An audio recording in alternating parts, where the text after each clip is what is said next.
Praise the Lord. जय मसीह की। आज का वचन जो है वो हम गुड फ्राइडे, जो उत्तम शुक्रवार का प्रचार है, जो प्रभु यीशु मसीह ने उस क्रूस पे से 7 वचन कहे, उन 7 वचनों के बारे में आज हम देखेंगे। इन 7 वचनों का आधे घंटे में या 1 घंटे में प्रचार करना या उनके बारे में बात करना बहुत ही कम समय है, क्योंकि ये वचन हमारे जीवन का आधार हैं और ये वचन ही हैं जो क्रूस से हमें हमारे जीवन की नई शिक्षा देते हैं। प्रभु यीशु मसीह उस क्रूस पर क्या कहना चाहते थे, प्रभु यीशु मसीह उस क्रूस से हमें क्या शिक्षा देना चाहते थे, और प्रभु यीशु मसीह ने जो ये वचन कहे ये अंतिम वचन थे उनके। और जब कोई व्यक्ति मृत्यु को प्राप्त कर रहा होता है या मर रहा होता है, उस समय जो उसके मुंह से बातें निकलती हैं वो एक प्रकाशन होता है।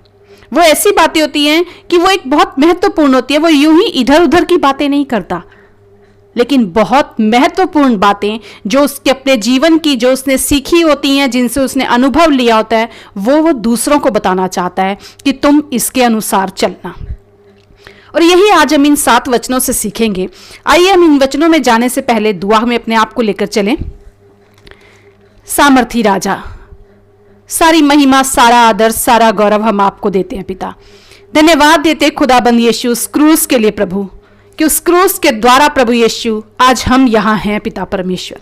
सच में प्रभु यीशु, एक व्यक्ति के द्वारा प्रभु यीशु पाप इस दुनिया में आया प्रभु, और एक व्यक्ति के द्वारा प्रभु यीशु हमें जीवन मिल गया पिता परमेश्वर। हम धन्यवाद देते हैं प्रभु, उस क्रूस पर आपने हमारे खातिर अपनी जान दी पिता परमेश्वर। आज हमारी आशा, हमारी उम्मीद, हमारा भरोसा, हमारा विश्वास वो क्रूस है पिता परमेश्वर। आज हम घमंड करते हैं प्रभु यीशु आपके उस क्रूस के ऊपर पिता परमेश्वर, कि आज भी जब हम उसकी तरफ निहारते हैं प्रभु यीशु, तो आपकी चंगाई, खुशियां, बहुतायत और आशीषें हमारे जीवन में आती हैं पिता परमेश्वर। हम धन्य हैं प्रभु यीशु कि आज हम पाप से छुड़ाए गए प्रभु यीशु। आज हम स्वतंत्र हैं प्रभु यीशु, आपके लहू के द्वारा आज हमने छुटकारा पाया पिता परमेश्वर। और होने दे खुदाबंद यीशु, आज मैं खास तौर से दुआ करती हूँ प्रभु कि जो इन 7 वचनों पर प्रभु यीशु जो बुद्धि और ज्ञान के अनुसार प्रभु जो मैं बोलने जा रही हूं प्रभु, ये आपकी आत्मा मेरी अगुवाई करे प्रभु। मेरा बुद्धि और मेरा ज्ञान कुछ भी नहीं पिता परमेश्वर, मैं आपकी सामर्थ मांगती हूं पिता परमेश्वर। पवित्र आत्मा इस मुख पर अपना कब्जा रखे प्रभु, ताकि हर एक शब्द आपके अनुसार आने पाए प्रभु यीशु, और इन वचनों की गहराई को हम समझ पाए पिता परमेश्वर। इनके अनुसार प्रभु यीशु हम चलने वाले बन सके पिता परमेश्वर। और हम एक बात जानते हैं प्रभु यीशु, आपके अनुग्रह के द्वारा पिता परमेश्वर हम इस कार्य को कर पाएंगे प्रभु जी। आज के ये वचन प्रभु यीशु हमारे ऊपर नया प्रकाशन लेकर आए प्रभु यीशु। आप क्या कहना चाहते हैं उसे हम जान पाएं, समझ पाएं और उसके अनुसार चल पाएं पिता परमेश्वर। सारी महिमा, आदर, गौरव आपको देते हैं प्रभु यीशु। ये आगे का समय आपके हाथ में सौंपते हैं। आप ही बात कीजिए प्रभु यीशु, आप ही हमें विस्तार से समझाइए पिता परमेश्वर। धन्यवाद देते हैं, यीशु मसीह के नाम से इस दुआ को मांगती हूँ। सुन और कबूल कर मेरे पिता, आमीन और आमीन। आज इन वचनों के द्वारा हम देखेंगे, या यूं कह लो कि इन वचनों से आज हम अपने आप को उस जगह पर रखकर देखते हैं। क्योंकि अगर हम गलातियों की पुस्तक देखते हैं तो वहां पर 2 अध्याय का 20वां वचन पौलुस क्या कहता है।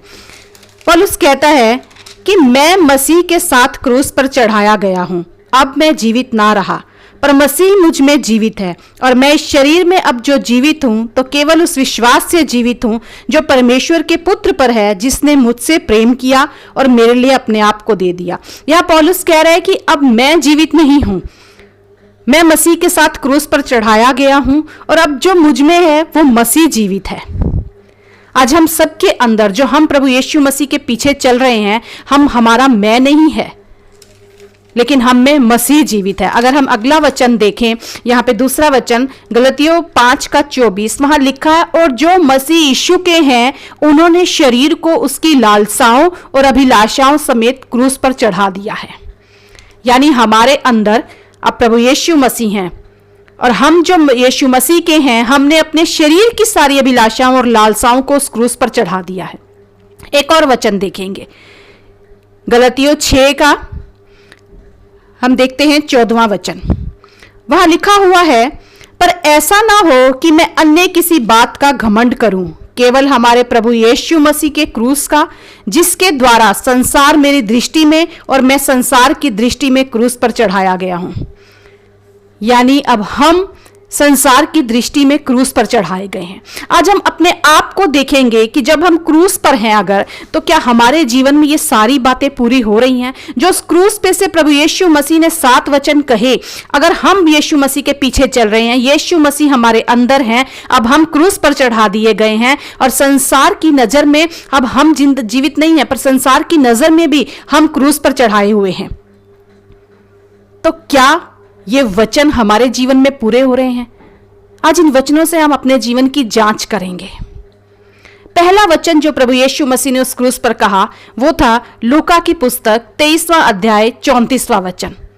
वो कहते हैं, हे पिता इन्हें क्षमा कर क्योंकि ये नहीं जानते कि ये क्या कर रहे हैं।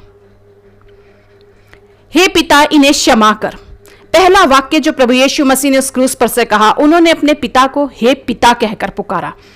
एक विश्वास, वो दर्द में है, पीड़ा में है, तकलीफ में है, लेकिन उसके बावजूद उनके अंदर ये भरोसा है अपने पिता पर कि मेरा पिता मुझे देख रहा है, मेरे पिता की नजरें मेरे ऊपर हैं। उस तकलीफ के बीच में उन्होंने अपना भरोसा अपने पिता के ऊपर से नहीं हटाया, लेकिन अपना भरोसा उन्होंने अपने पिता के ऊपर बराबर बनाकर रखा। और वो कहते हैं, हे पिता। कितनी बार आप और मैं अपने जीवन में जब किसी तकलीफ में आते हैं, जब किसी पीड़ा में आते हैं, किसी दुख में होते हैं, कितनी बार हम इसी तरह प्रार्थना कर पाते हैं कि हे पिता तू जानता है मेरे कष्ट को। हम कहते हैं, क्या प्रभु तूने मुझे छोड़ दिया है? हमारा भरोसा उस समय कहां चला जाता है? आज यीशु मसीह अपना भरोसा अपने पिता के ऊपर पूरी तरह से दिखा रहे हैं और वो क्या कह रहे हैं? हे पिता इन्हें क्षमा कर क्योंकि ये नहीं जानते कि ये क्या कर रहे हैं। प्रभु यीशु मसीह यहां उन्हें क्षमा कर रहे हैं और सिर्फ क्षमा ही नहीं कर रहे हैं, लेकिन वो कह रहे हैं कि ये नहीं जानते ये क्या कर रहे हैं। वो उनके लिए बीच बचाव कर रहे हैं, वो उनका बचाव कर रहे हैं, जो वो गलत कर रहे हैं उससे भी वो उन्हें बचा रहे हैं। अपने पिता को कह रहे हैं, पिता ये नहीं जानते ये क्या कर रहे हैं। वो सिर्फ उन्हें बचा नहीं रहे, वो सिर्फ उनके लिए क्षमा नहीं मांग रहे, लेकिन उनका बचाव भी कर रहे हैं। और क्षमा क्या है? कई बार क्षमा करना बड़ा आसान हो जाता है। किसी ने अगर आपको दुख दिया है, तकलीफ दी है, पीड़ा दी है, कई बार हम सोचते हैं ठीक है माफ किया उसको, लेकिन पर जो उसने हमारे साथ किया है उसको हम भूल पाते हैं? क्या हम वो भूल सकते हैं जो उन्होंने हमारे साथ किया है? क्षमा से पहले हमें उन बातों को भूलना होगा। यहां यीशु मसीह ने उन सारी बातों को भुला दिया। वो भूल चुके हैं कि ये क्या कर रहे हैं मेरे साथ।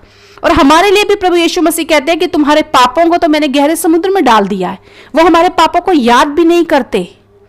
और यही बात वो यहां कर रहे हैं। पहले उन्होंने उन बातों को भुला दिया कि वो क्या कर रहे हैं मेरे साथ, फिर उन्होंने क्षमा कर दिया। क्योंकि क्षमा करना आसान है, पर भूल जाना बड़ा मुश्किल होता है। और अगर हम देखें क्षमा की सही परिभाषा क्या है, क्या अर्थ है क्षमा का, अगर हम देखते हैं तो क्षमा में, या यूं कह लो कि जब हमारे साथ कोई बुरा करता है, कोई अन्याय करता है, या कोई हमारे साथ गुनाह करता है, तो हमारे पास वो अधिकार है उन बातों का बदला लेने का। संविधान हमें वो अधिकार देता है, कानून हमें वो अधिकार देता है, व्यवस्था वो अधिकार देती है कि जिसने हमारे साथ बुरा किया है उसको उस चीज की सजा मिलनी चाहिए।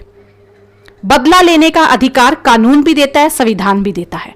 लेकिन प्रभु यीशु मसीह क्या कहते हैं और क्षमा क्या कहती है? क्षमा ये कहती है वो अधिकार जो बदला लेने का तुम्हारे पास है, उस अधिकार को त्याग देना, उस अधिकार को छोड़ देना ही क्षमा है। यानी जो अन्याय हमारे साथ हुआ है, उस अन्याय का बदला लेने का जो अधिकार हमारे पास है, उस अधिकार को छोड़ देना, त्याग देना ही हमारे जीवन में क्षमा कहलाता है। तभी हम उन बातों को भूल पाते हैं और हम आगे बढ़ पाते हैं। जबकि व्यवस्था में अगर हम देखें तो वहां पे ये लिखा हुआ था कि दांत के बदले दांत, आंख के बदले आंख।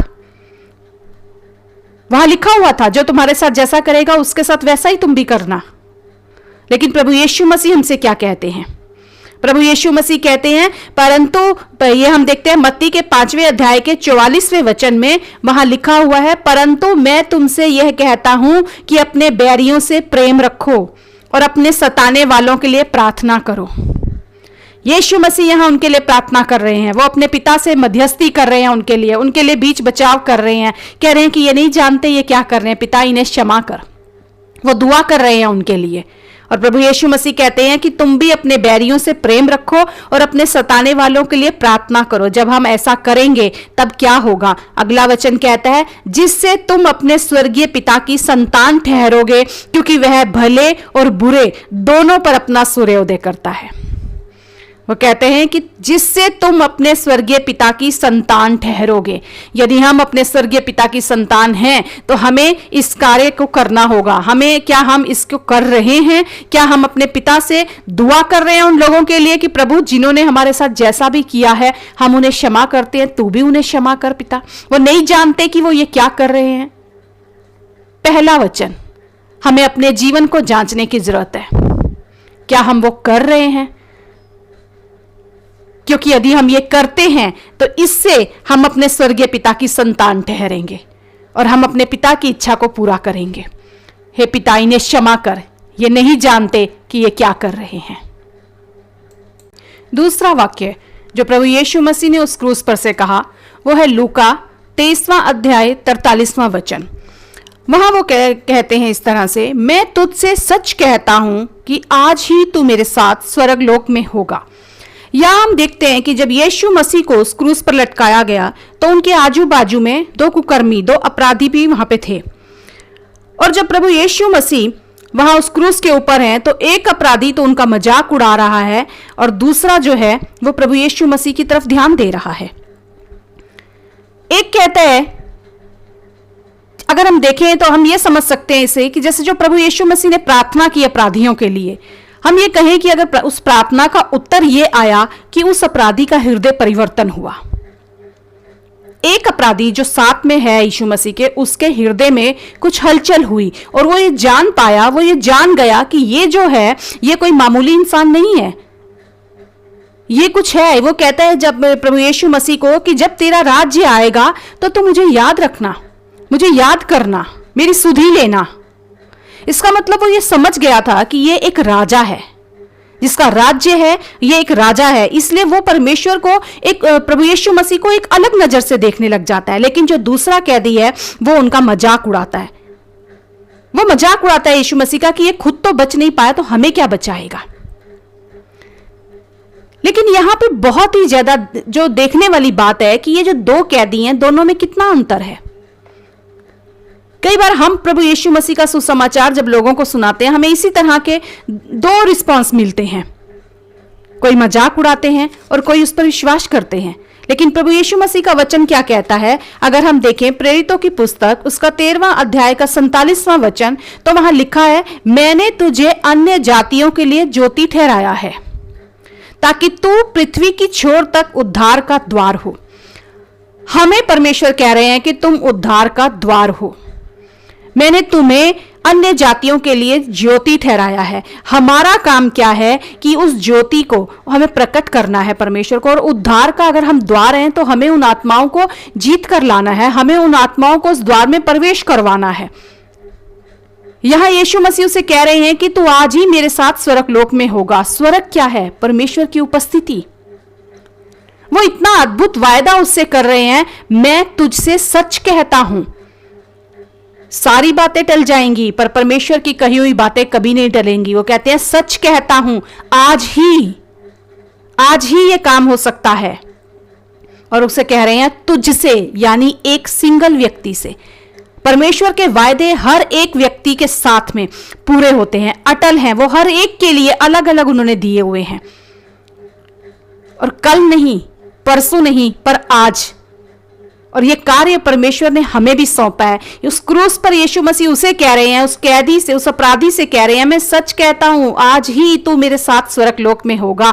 कितनी बार हमारे जीवन में इस तरह के अपराधी हमें मिलते हैं, इस तरह के अपराधी हमारे आजू बाजू में हमें दिखते हैं। और कितनी बार हम प्रभु यीशु मसीह का, जो परमेश्वर ने हमें वचन दिया है, हमें कहा है कि तुम उद्धार का द्वार हो, उस द्वार तक, उस द्वार से प्रवेश करवाते हैं हम कितनी आत्माओं को अंदर।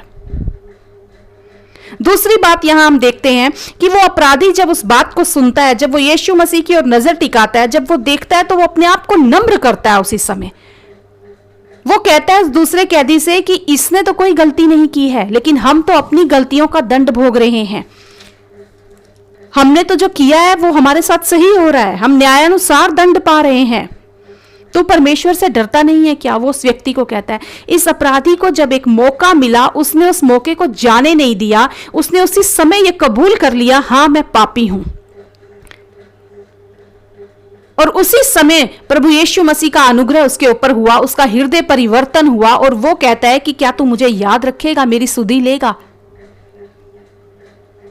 अगर हम आज के जीवन में देखें तो कहीं ना कहीं हम सब भी अपराधी ही हैं, आज भी हम अपराधी हैं। फर्क इतना है कि वो 2 अपराधी पकड़े गए और हम में से कई हैं जो पकड़े नहीं गए अभी तक। यीशु मसीह की प्रार्थना के द्वारा उस अपराधी ने क्षमा पा लिया। आज अगर हम अपने जीवन को देखें तो हम सब ने क्षमा पाई है, हमारा जीवन बचाया गया है, आज हम सब बचे हुए हैं। लेकिन उसके बावजूद, यीशु मसीह को जानने के बावजूद, कितनी बार हम इस संसार में उनका मजाक उड़ाते हैं, कितनी बार ऐसे काम करते हैं कि जिन कामों का न्याय अगर हमारे साथ किया जाए तो हमें दंड की आज्ञा मिलेगी।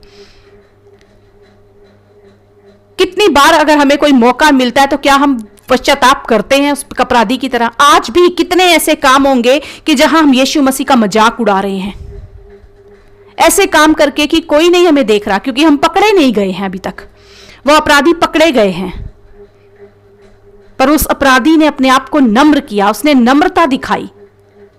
अगर परमेश्वर का यह वचन आज आपके हृदय को छूता है तो परमेश्वर आपको नम्र करे, अपना अनुग्रह आपके ऊपर रखे, ताकि आपके हृदय का परिवर्तन हो सके, ताकि आप आज ही, परमेश्वर कहता है यदि आज भी तू अपने मन को फिराता है, आज भी तू अपने आप को नम्र करता है, आज ही तू मेरे साथ स्वर्ग लोक में होगा। वो परमेश्वर आज भी आपको वायदा कर रहा है कि तू अपना अगर मन फिराएगा, अगर तू नम्रता दिखाएगा, तू नम्र होकर, दीन होकर अपनी गलतियों को मानेगा, हाँ मैंने आज भी गलती की है प्रभु, मैं अब तक तेरा मजाक बना रहा था इस संसार में, परमेश्वर आपको क्षमा करता है। वो कहता है फिर भी आज ही तू मेरे साथ स्वर्ग लोक होगा। अपने जीवन को जांचने की जरूरत है हमें, क्या हम स्वर्ग लोक में होंगे? अपने आप को जांचिए, क्या इस वचन के अनुसार उस अपराधी ने तो अपने आप को नम्र किया, और नम्र करके उसने तो अपना स्थान पक्का कर लिया, पर क्या आपका स्थान पक्का है? हमें सोचने की, समझने की जरूरत है आज। तीसरा वाक्य जो क्रूस पर से प्रभु यीशु मसीह ने कहा वो है यूहन्ना 19 का 26 और 27 वचन। अगर हम देखें तो वहां लिखा है, जब यीशु ने अपनी माता और उस चेले को जिससे वह प्रेम रखता था पास खड़े देखा तो अपनी माता से कहा, हे नारी, देख यह तेरा पुत्र है। तब उसने उस चेले से कहा, यह तेरी माता है। हे नारी, देख यह तेरा पुत्र है और यह तेरी माता है। यहां हम क्रूस पर देखते हैं प्रभु यीशु मसीह का एक जिम्मेदार व्यक्ति का जो स्वभाव है, या जो उनकी जिम्मेवारी जो उन्होंने निभाई, उसे हम इस वचन में देखते हैं, इस वाक्य में देखते हैं। यहाँ यीशु मसीह हमें यह समझाना चाहते हैं कि जो मेरे पीछे चल रहे हैं, जो क्रूस उठाकर चल रहे हैं, उन्हें जिम्मेवार व्यक्ति होना चाहिए। ना सिर्फ वो मेरी सेवा में लगे हुए हैं और अपने घर की जिम्मेवारियों से उन्होंने मुंह मोड़ लिया है कि हम तो सेवकाई में काम कर रहे हैं, हमारे पास तो बहुत काम है, हमें तो बाहर की जिम्मेवारियां निभानी है। लेकिन प्रभु यीशु मसीह हमें यहाँ ये बताना चाहते हैं कि जो मेरे पीछे हैं उनके लिए घर की जिम्मेवारियां और बाहर की जिम्मेवारियां, सेवकाई सब एक समान होनी चाहिए। वो खुद सेवकाई करते रहे, लेकिन उसके बावजूद उन्होंने अपने पूरे परिवार की जिम्मेवारियों को निभाया। और यहां भी इस थर्ड वाक्य में भी हम देखते हैं, जब वो देखते हैं कि अपनी मां को, तो वो अपनी मां की जिम्मेवारी को भी, मतलब अपने घर की जिम्मेवारी को भी वो निभा रहे हैं पूरी तरह से। क्या आप उस कार्य को पूरी तरह से निभा रहे हैं, या सिर्फ आप परमेश्वर के पीछे ही दौड़ रहे हैं कि मेरी जरूरत तो, मेरी जो कार्य हैं, मुझे परमेश्वर के कार्य करने हैं, मेरी तो सेवकाई बहुत बड़ी है, घर की जिम्मेवारियां मैं निभा ही नहीं सकता, उनके लिए मेरे पास समय नहीं है। पर परमेश्वर कहते हैं तुम्हें तालमेल बिठाना होगा अपने घर की जिम्मेवारियों में और अपनी सेवकाई के कार्यों में भी। दूसरी बात जो हम यहां देखते हैं, तो वहां हम देखते हैं कि वो अपनी जिम्मेवारी अपनी मां को जो है यूहन्ना को सौंपते हैं। यह वचन कहता है कि जब यीशु ने अपनी माता और उस चेले को जिससे वह प्रेम रखता था पास खड़े देखा। किस चेले को? जिससे वह प्रेम रखता था, उसे पास खड़े देखा। तो अपनी माता से कहा, हे नारी यह तेरा पुत्र है। उन्होंने यूहन्ना से कहा, अपनी माता से कहा कि ये यूहन्ना जो है तेरा पुत्र है, और यूहन्ना से कहा ये तेरी माता है। जब प्रभु यीशु मसीह ने अपनी मां की जिम्मेवारी यूहन्ना को दी, तो मैं समझती थी कि ये जिम्मेवारी वो एक दिन पहले भी तो दे सकते थे। जब रात को सारे चेले इकट्ठे हुए थे, तब भी वहां वो ये काम कह सकते थे कि यूहन्ना आज के बाद मेरी मां की जिम्मेवारी तू निभाना, क्योंकि वो पीछे अकेली रह जाएंगी, तो आज से मैं तुझे सौंपता हूं। पर अगर यीशु मसीह वहां ये बात कहते तो शायद हो सकता है दूसरे चेले बुरा मान जाते। वो सोचते कि हाँ, ये यूहन्ना कुछ ज्यादा है क्या, हमें जिम्मेवारी नहीं सौंपी। या वो सारे बढ़ चढ़ के कहते नहीं नहीं प्रभु यीशु, हम ध्यान रखेंगे, हम ध्यान रखेंगे। लेकिन यहां वचन कहता है कि यूहन्ना को उन्होंने पास खड़े देखा, बाकी और कोई चेला वहां पर नहीं था। उस क्रूस पर जब यीशु मसीह उस मृत्यु को सह रहे थे, उन्होंने अपने सामने अपने पास खड़े हुए यूहन्ना को देखा, और उन्होंने अपनी मां की जिम्मेवारी, अपने घर की जिम्मेवारी उस चेले को दे दी। कितनी पास आप खड़े हैं यीशु मसीह के।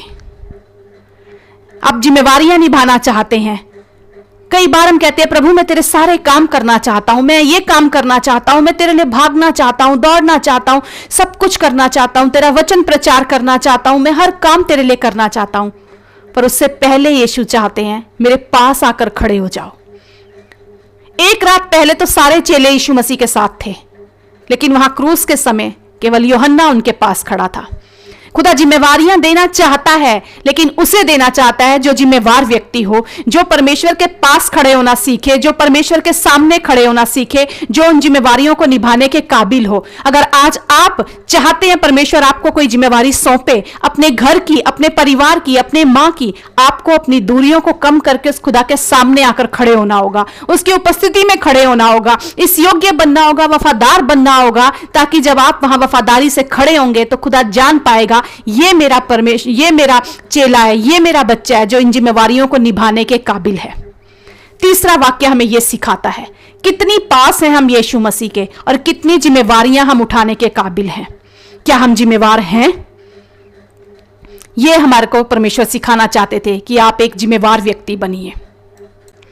चौथा वाक्य जो प्रभु यीशु मसीह ने उस क्रूस पर से कहा, मत्ती 27 का 46वां, एली एली लमा शबक्तानी, अर्थात हे मेरे परमेश्वर तूने मुझे क्यों छोड़ दिया।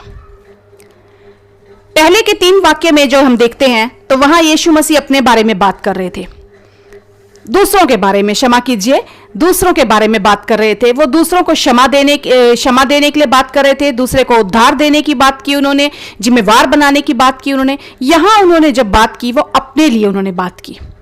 यहां वो कहते हैं हे मेरे परमेश्वर तूने मुझे क्यों छोड़ दिया, जबकि इससे पहले वो पिता से बात कर रहे थे, वो पिता शब्द का इस्तेमाल कर रहे थे।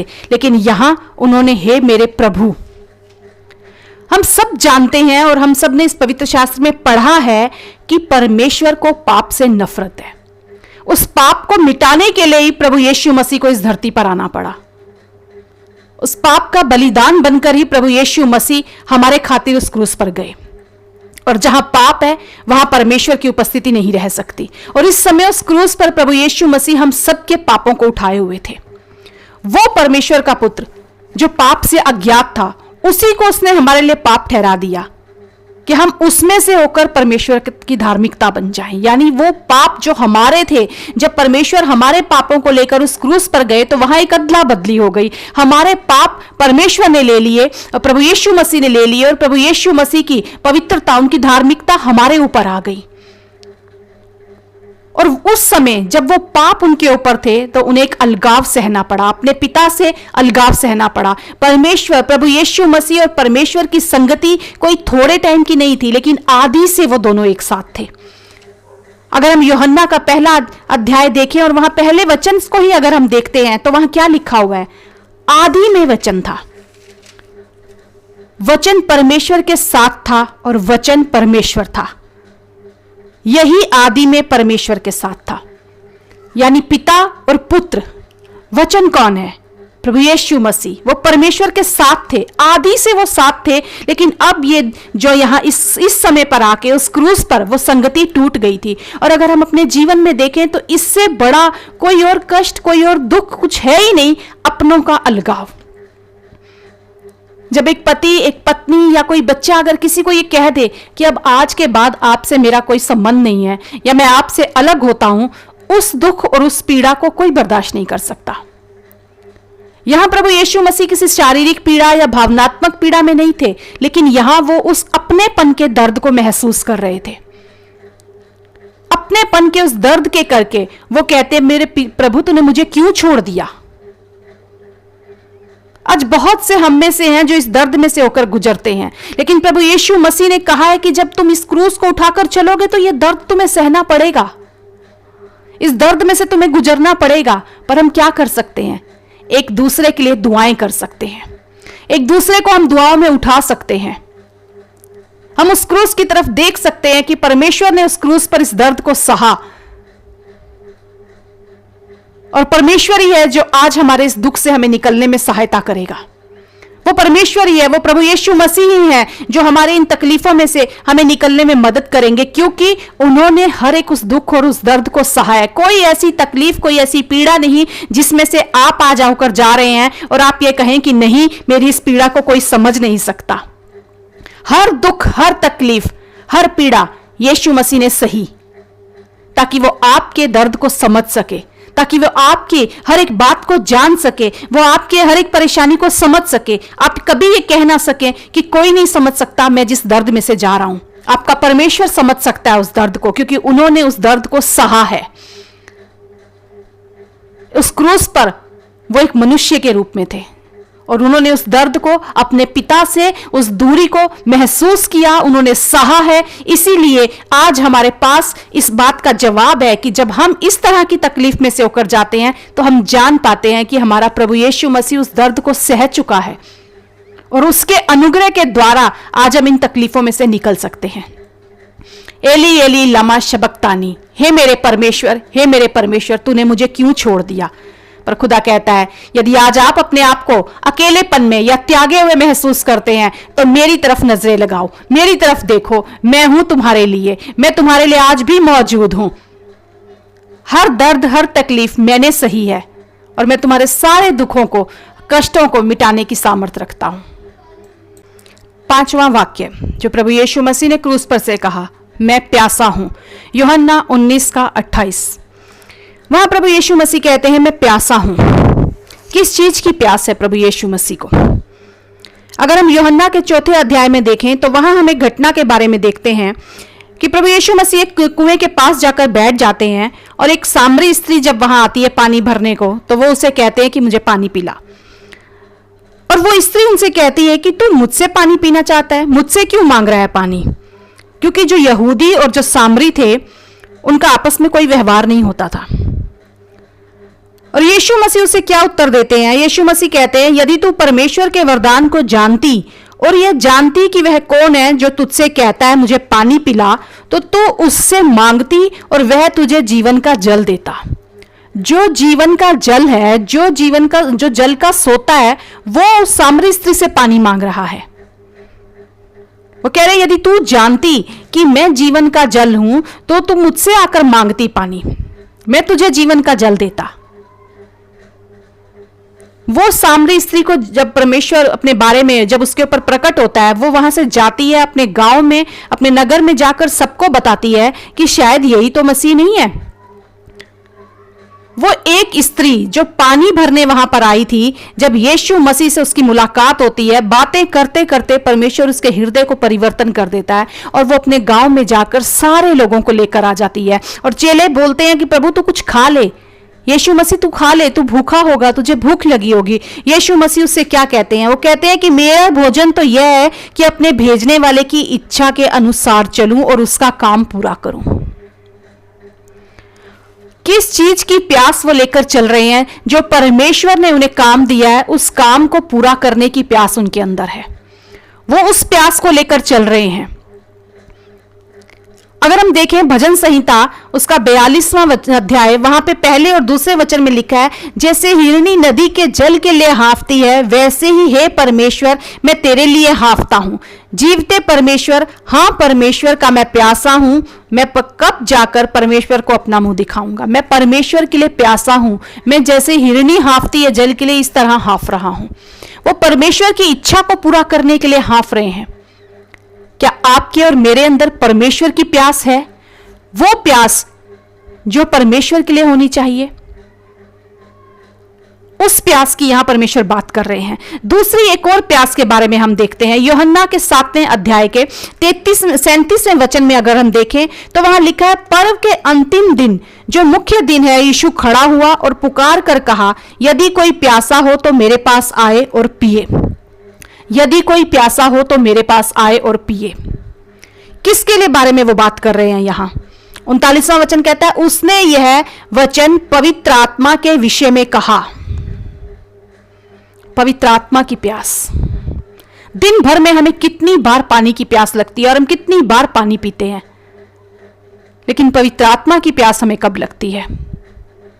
क्या दिन भर में एक बार भी हम उस परमेश्वर की प्यास के लिए प्यासे होते हैं कि परमेश्वर तेरी उपस्थिति के लिए हम प्यासे हैं, तेरी खोज के लिए हम प्यासे हैं, तेरे वचनों के लिए हम प्यासे हैं, पवित्र आत्मा के लिए हमें प्यास लगी हुई है? कितनी बार हम उस परमेश्वर की उपस्थिति के लिए प्यासे होते हैं?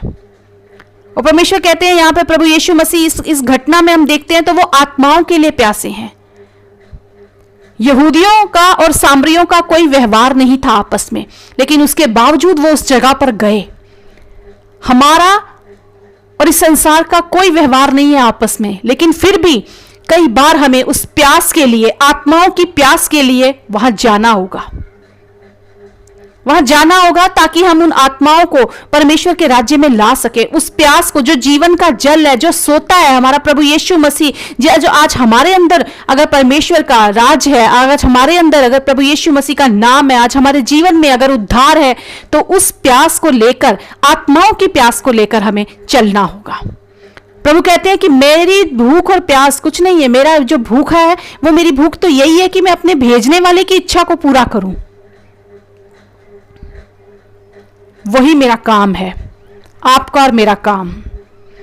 हमें जांचना है उस क्रूस पे यदि हम हैं तो क्या ये प्यास हमारे अंदर है? परमेश्वर की प्यास, पवित्र आत्मा की प्यास, आत्माओं के लिए प्यास क्या हम में है? अपने आप की हम जांच करें। छठा वाक्य यूहन्ना 19:30, पूरा हुआ, इट इज फिनिश्ड। क्या उस क्रूस पर प्रभु यीशु मसीह ने पूरा किया था? प्रभु यीशु मसीह कोई भी काम अधूरा छोड़कर नहीं गए। उन्होंने हर कार्य को पूरा किया, भविष्यवाणियां पूरी की, व्यवस्था की बातें पूरी की, जितना कुछ पवित्र शास्त्र में लिखा गया था उन्होंने सब कुछ पूरा किया। यहां तक कि हम देखें यूहन्ना के 17वें अध्याय के 4 वचन में, वहां वो कहते हैं, जो कार्य तूने मुझे करने को दिया था उसे पूरा करके मैंने पृथ्वी पर तेरी महिमा की है। एक लक्ष्य को लेकर वो आए थे, एक मकसद को लेकर वो आए थे कि मुझे ये काम करना है, मुझे उस क्रूस पर जाना है, मुझे मरना होगा। उस कार्य को उन्होंने पूरा किया और वो अपने पिता से कहते हैं कि जो कार्य तूने मुझे सौंपा था उसे पूरा करके इस पृथ्वी पर मैंने तेरी महिमा की है।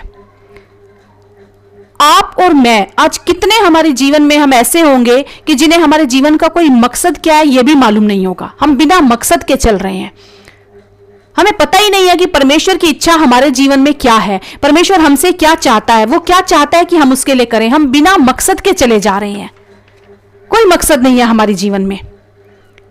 पर यहां परमेश्वर का वचन कहता है कि मैंने वो इच्छा पूरी की, प्रभु मैंने वो तेरा काम पूरा किया जिस काम के लिए तूने मुझे भेजा था। ये सच्चाई है कि प्रभु यीशु मसीह एक मकसद को लेकर इस धरती पर आए थे और वो हमसे भी यही चाहते हैं कि हम अपने जीवन में एक मकसद के साथ चलें। जैसे पिता की उन्होंने महिमा करी इस पृथ्वी पर अपने काम को पूरा करके, हम अपने परमेश्वर की महिमा करें अपने द्वारा, जो कार्य वो हमें देता है उन कार्यों को पूरा करके। और क्या उन्होंने पूरा किया? वो एक ऐसे बलिदान बन गए, परफेक्ट बलिदान बने हमारे लिए। अगर हम देखें इब्रानियों की पुस्तक उसके 10वें अध्याय के 14वें वचन को, तो वहां लिखा हुआ है, क्योंकि उसने एक ही चढ़ावे के द्वारा उन्हें जो पवित्र किए जाते हैं सर्वदा के लिए सिद्ध कर दिया। एक ही चढ़ावा। पहले क्या होता था? बार बार चढ़ावे चढ़ाए जाते थे, बार बार याजक वहां चढ़ावा चढ़ाते थे। यही 11वें वचन में हम देखें तो वहां लिखा है, हर एक याजक तो खड़े होकर प्रतिदिन सेवा करता है और एक ही प्रकार के बलिदान को, जो पापों को कभी भी दूर नहीं कर सकते, बार बार चढ़ाता है। बार बार बलिदान चढ़ाते थे जो पापों को दूर नहीं कर सकते थे। और 12वां वचन कहता है, परंतु यह व्यक्ति तो पापों के बदले एक ही बलिदान सर्वदा के लिए चढ़ाकर परमेश्वर के दाहिने जा बैठा। सिद्ध बलिदान, उस एक बलिदान, उस एक चढ़ावे के द्वारा आप और मैं पवित्र किए गए हैं। उस एक बलिदान के द्वारा हम पवित्र हो गए। आगे अगर हम वचन देखें और क्या किया प्रभु यीशु मसीह ने, और क्या पूरा किया उन्होंने। वो कहते हैं मैंने दाम चुका दिया तुम्हारा। दाम चुका देना किसी का कितनी बड़ी बात है इस संसार के सामने, परमेश्वर के सामने। वो कहते हैं मैंने पूरा किया, मैंने पूरा कर्ज चुका दिया, मैंने पूरा दाम चुका दिया है। अगर हम यही 17वां वचन देखें 10वें अध्याय का, वो कहते हैं फिर वह यह कहता है मैं उनके पापों को और उनके अधर्म के कामों को फिर कभी स्मरण ना करूंगा। प्रभु यीशु मसीह कह रहे हैं अब कभी मैं स्मरण नहीं करूंगा उनके पापों और उनके कामों को। और जब इनकी क्षमा हो गई है तो फिर पाप का बलिदान नहीं रहा। सारे पाप उस क्रूस पर उस परमेश्वर ने हमारे क्षमा कर दिए। वो कहते हैं मैंने बलिदान दे दिया है, अब मैं कभी स्मरण भी नहीं करूंगा कि इन्होंने क्या गलतियां की थी। वो कार्य उन्होंने पूरा किया। पाप से नफरत थी परमेश्वर को, पिता को पाप से नफरत थी। वो सिर्फ हमसे संगति चाहता था पिता, लेकिन एक व्यक्ति के पाप के द्वारा वो संगति टूट गई थी। अपना इकलौता पुत्र दे दिया उसने उस क्रूस पर जाने के लिए, उस संगति को जोड़ने के लिए कि फिर से मेल मिलाप हो सके।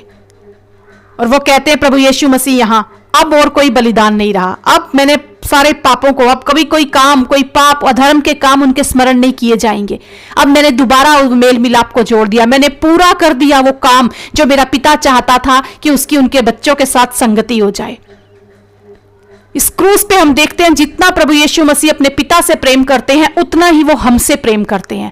पिता के कार्यों को पूरा करने के लिए हमारे खातिर वो इस धरती पर आ गए। हमसे प्यार करने के लिए किया उन्होंने, इसलिए हमें पापों से छुड़ा लिया। हमारे लिए वो सिद्ध बलिदान बन गए। एक चढ़ावे के द्वारा आप और मैं पवित्र किए गए। वो कहते हैं पिता मैंने तेरे कार्य को पूरा करके इस पृथ्वी पर तेरी महिमा की है।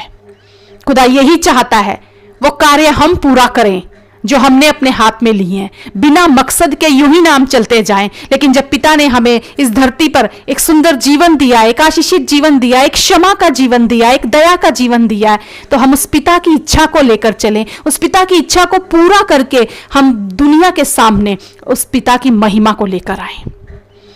यही परमेश्वर हमसे चाहते हैं, अधूरे काम नहीं। जो क्रूस उठाकर चलते हैं, जो क्रूस पर है, उनका कोई भी कार्य कभी अधूरा नहीं होता, परफेक्ट होता है, सिद्ध होता है, पूरा चुकाया जाता है दाम। वो कार्य हमसे मांगते हैं प्रभु। पिता की महिमा करें उसके कार्यों को पूरा करके। 7वां और आखिरी वाक्य लूका 23:46। और यीशु ने बड़े शब्द से पुकार कर कहा, हे पिता मैं अपनी आत्मा तेरे हाथों में सौंपता हूं। एक बड़े शब्द से पुकार कर कहा, एक विजयी शब्द से। इससे पहले प्रभु ने कहा कि पूरा हुआ, सारे कार्य उन्होंने पूरे कर दिए जो जो उन्हें कहा गया था। उसके बाद अब वो कहते हैं हे पिता मैं अपनी आत्मा तेरे हाथों में सौंपता हूं। सौंपता हूं, इतना सुंदर वर्ड है ये। समर्पित करता हूं, अपनी इच्छा से देता हूं, स्व इच्छा से, खुशी से। वो अपनी आत्मा परमेश्वर के हाथों में सौंप रहे। क्रूस पर चढ़े हुए व्यक्ति की, या क्रूस पर यदि आप अपने आप को देखते हैं आज, तो ये सबसे बड़ी निशानी है उस क्रूस पर गए व्यक्ति की, अपने सबसे प्रिय चीज को परमेश्वर के हाथ में समर्पित कर देना, उसे सौंप देना। वो हाथ जहां आत्मविश्वास है, जहां कॉन्फिडेंस है कि हां मेरा परमेश्वर के हाथ सुरक्षित हाथ है, जहां सुरक्षा है, उन हाथों में उन्होंने अपने आप को सौंप दिया। समर्पित शब्द एक ऐसा शब्द है कि जिसमें इच्छा जाहिर होती है। कई बार हम सरेंडर करते हैं किसी के आगे। सरेंडर का अगर हम देखें तो सरेंडर का मीनिंग एक अलग जाता है और एक सबमिशन होता है। सरेंडर में दो मीनिंग निकल के आते हैं। हम परमेश्वर के आगे भी सरेंडर करते हैं, लेकिन कभी कभी अगर आप कहीं देखते हैं तो अगर आप एक कहानी को देखें या किसी घटना को देखें तो वहां कई बार लोगों को सरेंडर करना पड़ता है, मन मर्जी से नहीं, मतलब बिना मर्जी के। उनकी इच्छा नहीं है सरेंडर करने की, लेकिन वो बाहरी तौर से उन्हें सरेंडर करना पड़ता है, अंदरूनी इच्छा नहीं है उनकी सरेंडर करने की। लेकिन समर्पित जो होता है, समर्पित का मतलब है कि सब इच्छा से, खुशी से उस अपने आप को देना। अगर दो राजा की लड़ाई होती है, दो देशों की, दो राजाओं की लड़ाई होती है, और एक राजा अगर जीत जाता है तो दूसरे को उसके सामने समर्पण करना पड़ता है, सरेंडर करना पड़ता है खुद को। और जब वो सरेंडर करता है तो वो मन से नहीं करता, लेकिन उसके अंदर ये भावना जरूर रहती है कि दोबारा मुझ में पावर आ गई तो मैं फिर खड़ा आऊंगा और मैं इसका बदला लूंगा।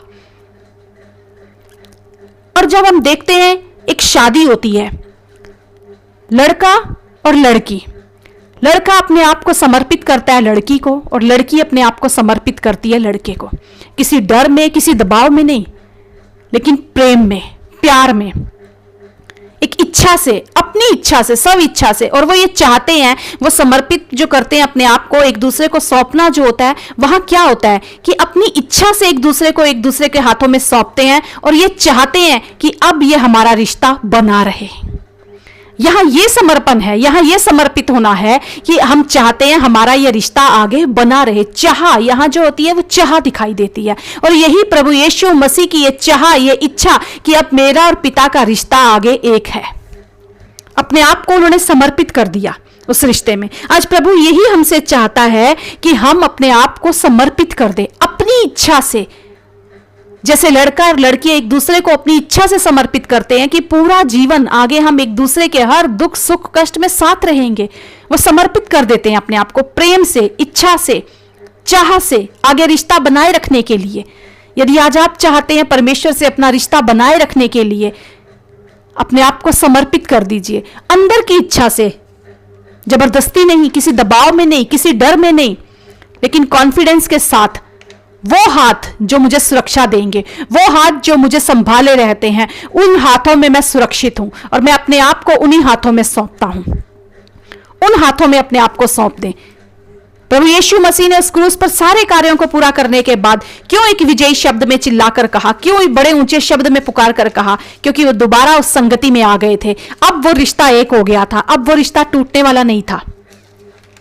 अब वो फिर अपने पिता के साथ आ गए थे कि अब मैं अपने पिता के साथ एक संगति में आ गया हूं। और वो कहते हैं पिता अपनी इच्छा से, जब वो ये बात को कहते हैं तो वो इच्छा से समर्पित करते हैं। क्यों? क्योंकि ये यहां पे लिखा हुआ है कि पिता इसलिए मुझसे प्रेम रखता है कि मैं अपना प्राण देता हूं कि उसे फिर ले लूं। ये उनकी इच्छा थी। जो ये प्राण भी उन्होंने जब छोड़े वहां पे, तो वो उन्होंने अपनी इच्छा से छोड़े। और वो कहते हैं कि मैं अपने आप को दे देता हूं, अपने आप को उस पिता के हाथों में सौंप दीजिए। उस पिता के हाथों में जिसके साथ आप रिश्ता बनाना चाहते हैं, जिसके साथ आप सुरक्षा चाहते हैं, जिसके साथ आप प्रेम रखते हैं, समर्पित कीजिए अपने आप को। वो कहते हैं मैं अपनी आत्मा तेरे हाथों में सौंपता हूं, अपनी प्यारी चीज, अपनी आत्मा प्रभु मैं तेरे हाथों में सौंपता हूं। ये 7 वाक्य जिनके बारे में हमने अभी देखा, सीखा। यदि हम अपनी जांच करें, हम अपने आप को कहां पाते हैं? क्या हम इस योग्य हैं? क्या हम सही राह पर जा रहे हैं? क्या हम दूसरों को क्षमा करने वाले हैं? क्या हम बातों को भुलाकर उनके लिए प्रार्थना करने वाले हैं? क्या हम दूसरों के लिए उद्धार का द्वार बन रहे हैं? क्या हम एक जिम्मेवार व्यक्ति हैं? क्या हम खुदा की तरह उस प्यास को लेकर चल रहे हैं जो उनके अंदर थी? परमेश्वर के लिए प्यास, पवित्र आत्मा के लिए प्यास, आत्माओं के लिए प्यास। कोई कष्ट, कोई परेशानी अगर हमारे जीवन में आ जाती है, किसी से दूरी अगर हमारे जीवन में आ जाती है, क्या हम परेशान हो जाते हैं या हम दुआ करते हैं उसके लिए? सारे कार्य जो परमेश्वर ने आपको और मुझे सौंपे हैं, क्या हम उन्हें पूरा कर रहे हैं? पूरा करके हम ये कह सकते हैं कि पिता हम अपने आप को तेरे हाथों में सौंपते हैं, हम एक सुरक्षित स्थान पर हैं।